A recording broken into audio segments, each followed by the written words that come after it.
Sa ngala ng Ama, ng Anak, ng Espiritu Santo. Amen. Mga kapatid, dinanyayahan ko po kayong ipatong ninyo ang inyong kamay sa bahaging masakit sa inyong katawan.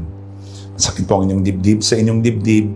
Kung masakit ang inyong tiyan sa inyong tiyan, masakit ang inyong ulo sa inyong ulo. At sa iba't ibang bahagi ng inyong katawan. At isipin ninyong hindi na ito kamay ninyo, kundi kamay na ni Jesus. Kamay na nagpapagaling, kamay na nagbibigay buhay. Damhin mo ang presensya ng Panginoon sa mga bahagi ng inyong katawan na may abnormalidad, sa bahagi ng inyong katawan na napakasakit ngayon, sa mga bahagi ng inyong katawan na grabe ang karamdaman. Hayaan niyong hipuin kayo ng Panginoon at isipin mo ang Panginoon ang humihipo sa bahagi ng iyong katawan na napakasakit ngayon. Mga grabe ang karamdaman katulad ng cancer.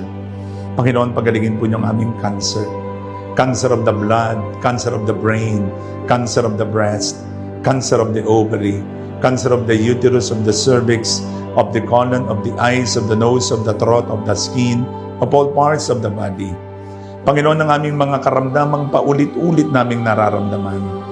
Heal us from high blood pressure, high uric acid, high cholesterol count, high sugar count, high creatinine count, epilepsy, Parkinson's disease, asthma, emphysema, pneumonia, tuberculosis, acid reflux, constipation, indigestion. Panginoon, marami po sa amin may mga karamdaman sa iba't ibang bahagi ng aming katawan. Hipuin po niyo at pagalingin.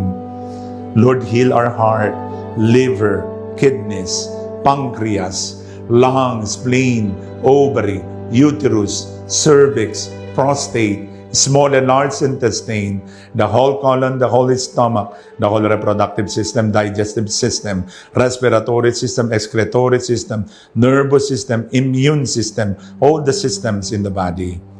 Panginoon, ang iba't ibang bahagi ng aming katawan na namamaga, namamanas, at may bukol. Visualize on the back of your mind, Jesus touching you. And you will be surprised. Ang mga bukol na ito'y liliit, ang mga bukol na ito'y lalambot, ang mga bukol na ito'y tuluyan ang mawawala sa inyong katawan because you have been touched, you have been blessed, you have been healed by the Lord. Sa kapangyarihan ni Jesucristo, anak ng Diyos na buhay, sa tulong ng Mahal na Birheng Maria, ay pinagagaling ko ang lahat ng inyong karamdaman mula ulo hanggang talampakan. All you need to do is believe, claim and receive the healing touch of the Lord. At sa pangalan ni Jesucristo, anak ng Diyos na buhay, sa tulong ng Mahal na Birhen ng Remedios, bigyan nyo ng remedyo ang lumalala namin mga problema, alalahanin sa buhay.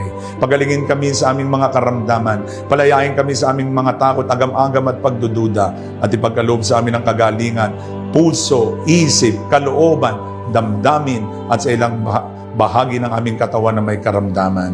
Sa kapangyarihan ni Jesucristo, anak ng Diyos na buhay, sa tulong ng Mahal na Birhen ng Remedios, ay tanggapin po ninyo ang pagpapagaling ng Panginoon mula ulo hanggang talampakan sa ngalan ng Ama, ng Anak, ng Espiritu Santo. Amen and Amen.